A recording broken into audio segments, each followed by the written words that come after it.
60 seconds. Well, turn that frown upside Okay, down. camera 2, can I punch in? It's a package of Cyberlicious fruit snacks. You set? All the computer equipment you'll ever Can need somebody get the shrunk into emergency bite-sized doors? fruit. Okay, Cookie, I need some names. Hey, look, you do your job, I'll do mine, all right? Answers, please. Okay, welcome to the big show. I need to do a sound check. Nate. Yeah. Sound check, please. Check 1. Testing 1, 2, 3. Hello, people. How you doing? My name's Cookie. Welcome to our show here. How many people are going to be playing the game? So you're playing with yourself, huh? Cookie, please. Sorry, just type your... Sound effects. I need to know. One other thing. Thanks, babe. Kevin 30 seconds. We're about Okay there, heads up. Your buzzer's letter B as in butcher shop. the band leader here. Is that okay? I mean, is somebody going to fill in Nate, for do him? you want us to be quiet? Larry is a Hey, can you open up a trained can of band leader. Vienna sausages for me? 20 seconds. Okay, 20 seconds. Pay attention here and don't screw it up. As soon as you think you know the answer to a question, buzz in, then you gotta hit the number that corresponds to the answer you want. You got that? 10 Okay, I seconds. need everybody to be quiet. I need you quiet now. Okay, lose the desktop. Cue graphics. Sound effects on deck. Okay, go to black. Let's go. Barking Billy's, where your pet fat is doggone.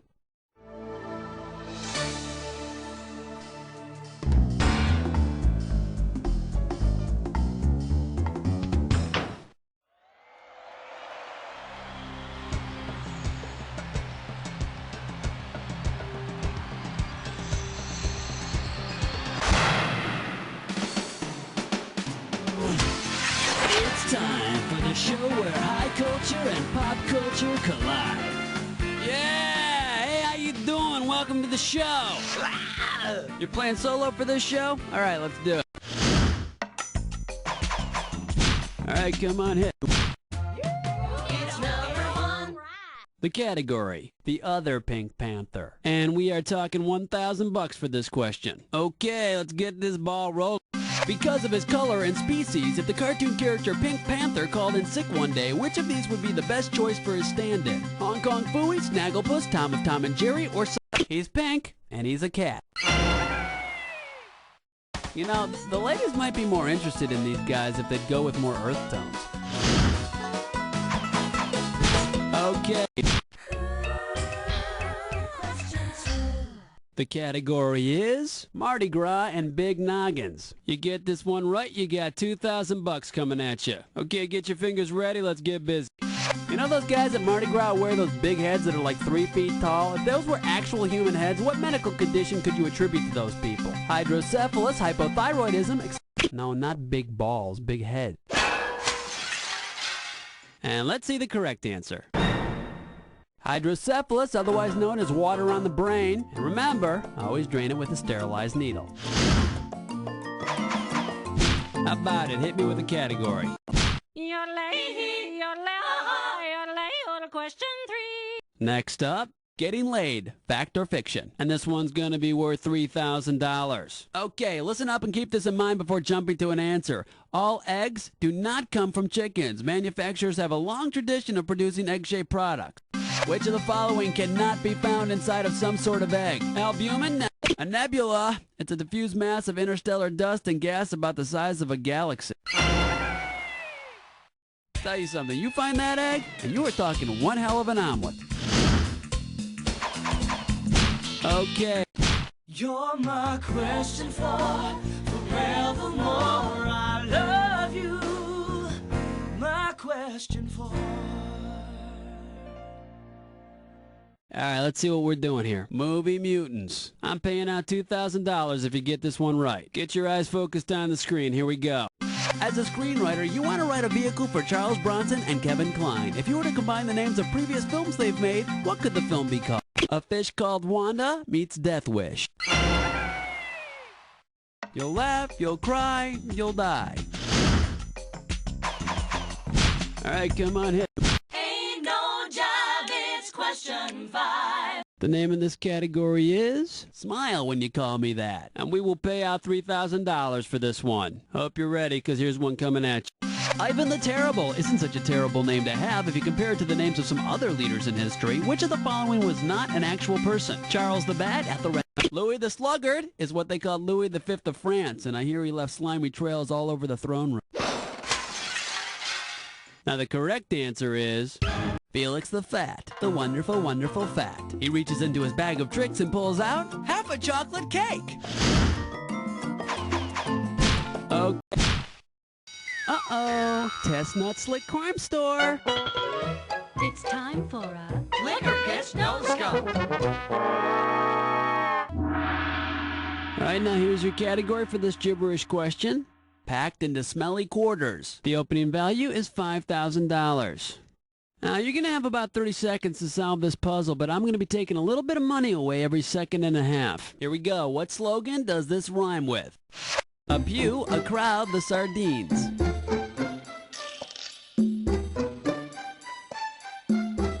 Hit number one is from a TV commercial. Hit number two, you might also see this on a recruiting post. Okay, let's see if you know it.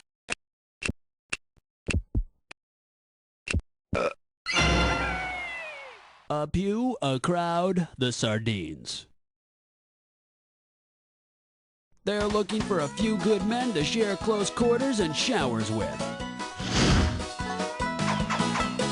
How about it? Hit. Zabba-dooba-dabbin', question 7. This one's gonna be when carnival workers go bad. This question's gonna be worth $2,001 bills. Okay, for this one, imagine that you work at a carnival selling cotton candy. If you wanted to play a practical joke on someone, what could you wrap around a stick that would be excruciatingly painful to swallow, yet have the look and feel of real cotton candy? Gore-Tex foam, an ostrich feather duster, unfaced wall insulation. Mom, can I have some Owens Corning fiberglass candy?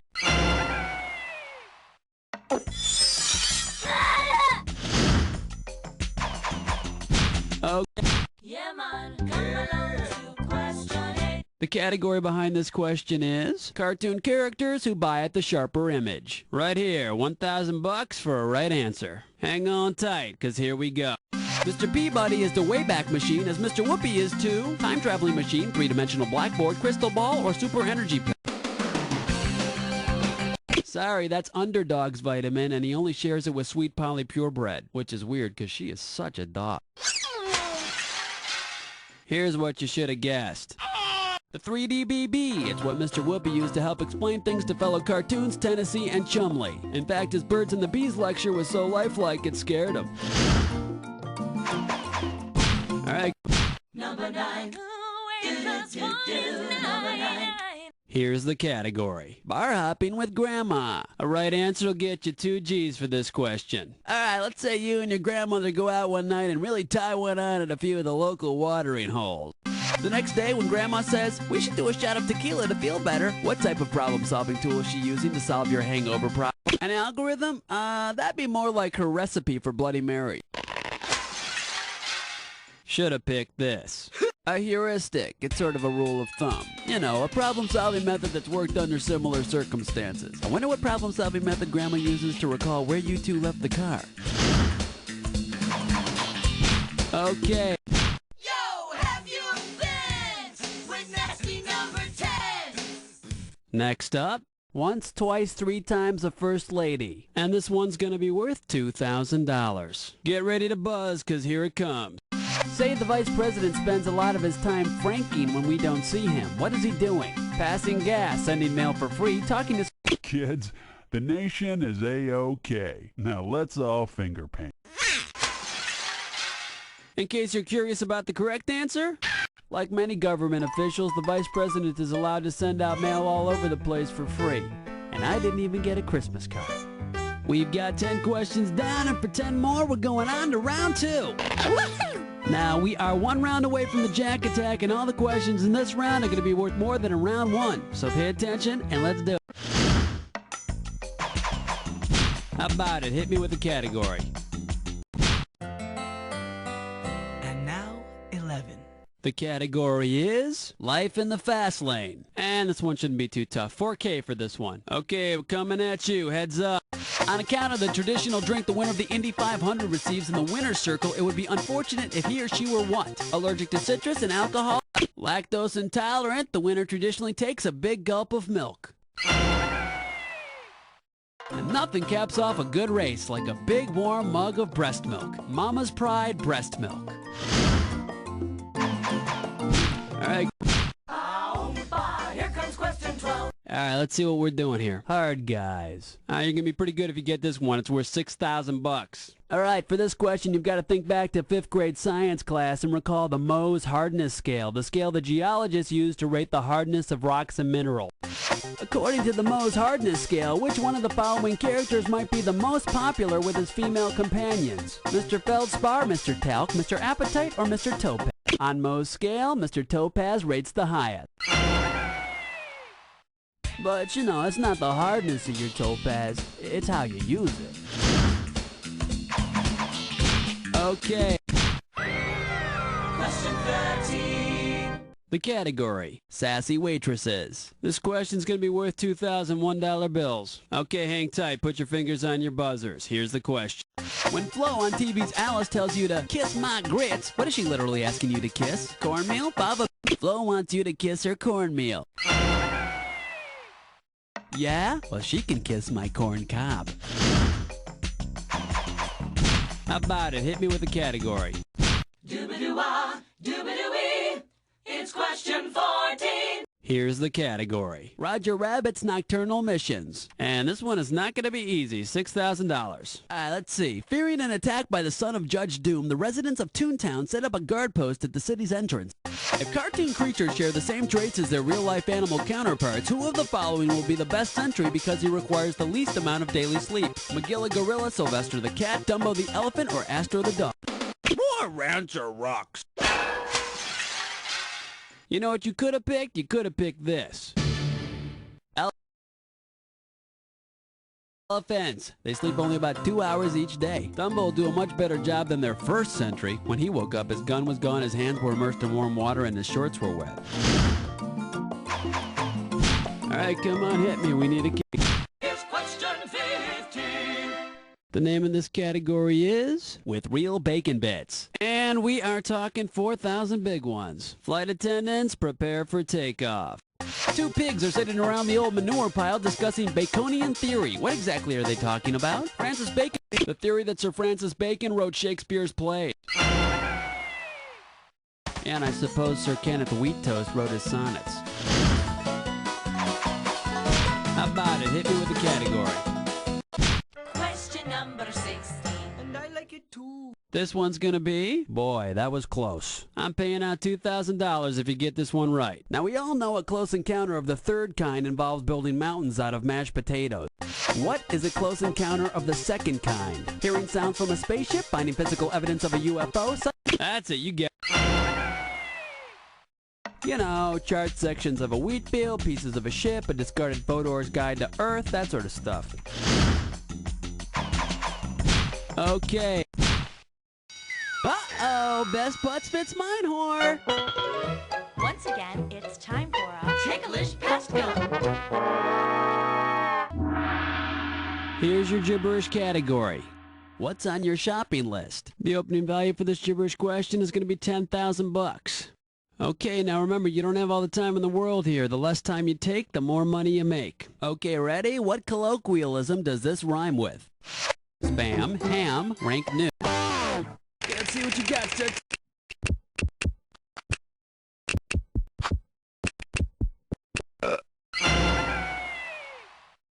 Oh, Laura, you're a tiger. Oh, thanks, Nate. But listen, I gotta go. Spam, ham, rank new lamb. But listen, before I go, could you go and get me a pizza or something? I'm starving. How about it? Song to City. The category behind this question is, which way do you go? You get this one right, you got $2,000 coming at you. Okay, get yourself set, it's time. If Burger King changed its slogan from have it your way to doing it our way, who would you figure the new owners were based on the lyrics to their own theme song? Speed Racer and Trixie? The new slogan, doing it our way, might sound a little rude to BK customers. But at least they could get a Shots beer with their Whoppers. Alright.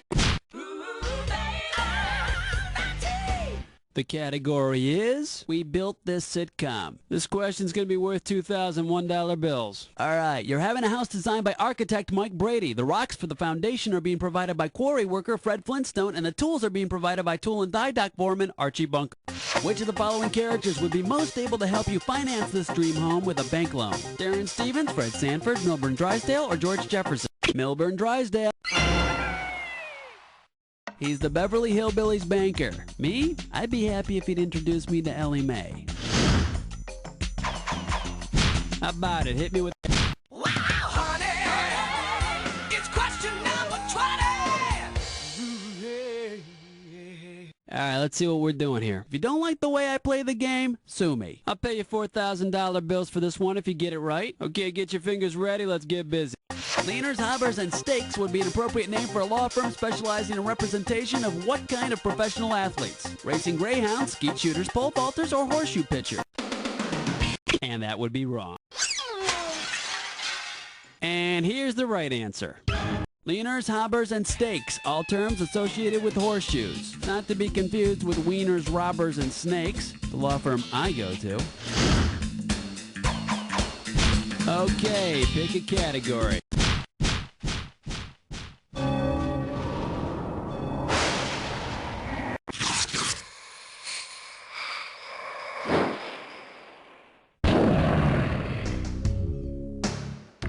Enter the attack. Oh, you already got the rules down, huh? Let's not waste time. Match on this. Looks like we made it. Get your fingers ready and remember that clue, and let's see how well you make it.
After a performance like this one, you deserve to have your own star on the Trivia Walk of Fame. And I promise you, if you ever get that star, I'll be the first one to step on it, because you don't know Jack.